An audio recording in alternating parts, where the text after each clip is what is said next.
भगवान राम के लिए तुलसी ने लिखा है कि कहत परम पुनीत इतिहासा, अंतिम जो चौपाई है, सवन ही हो तो सकल भ्रमनाशा, सुनिए तो सारा भ्रम का नाश हो जाएगा। जैसे मैं एक छोटी सी बात बताना चाहता हूँ, कभी आपने ये बात, यद्यपि मैं पहले भी बोल चुका हूँ, आप बताइए भगवान राम 4 ही भाई क्यों थे, 3 या 5 क्यों नहीं?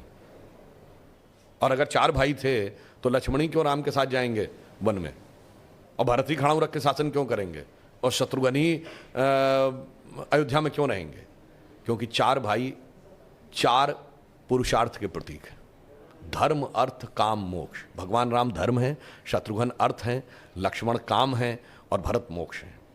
अब देखिए साहब, धर्म के साथ काम यानी कामना यानी इच्छा सदैव संयुक्त रहनी चाहिए, इसलिए लक्ष्मण सदैव साथ में रहेंगे।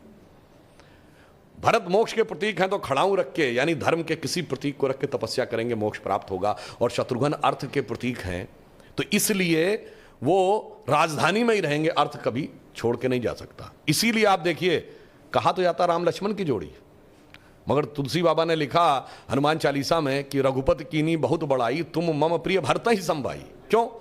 देखिए, कामना को तो धर्म सबसे प्रिय होना चाहिए, लक्ष्मण को राम प्रिय होने चाहिए, धर्म को मोक्ष।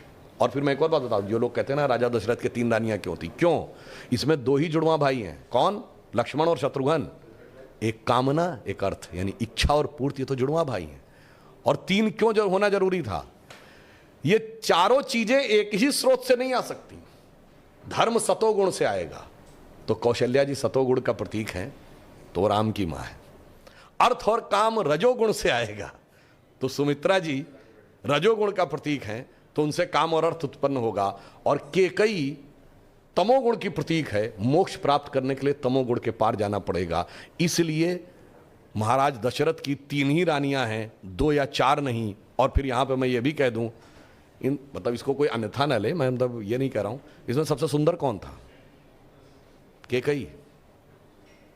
तमोगुण सबसे आकर्षक होता है और अक्सर उसी के पीछे बहुत सारी अनिष्ट की संभावनाएं भी छुपी रहती हैं। तो मैं कह रहा हूं, अगर थोड़ा सा गौर से पढ़ोगे तो एक एक चीज में इतना गहरा अर्थ निकलेगा कि फिर अगर एनी बेसेंट ने कहा था कि for 40 years I have studied a religion by the name of Hinduism, the more you study, the more you love it, the more you get involved, more you respect it, तब जाके धीरे धीरे समझ में। बहुत बढ़िया।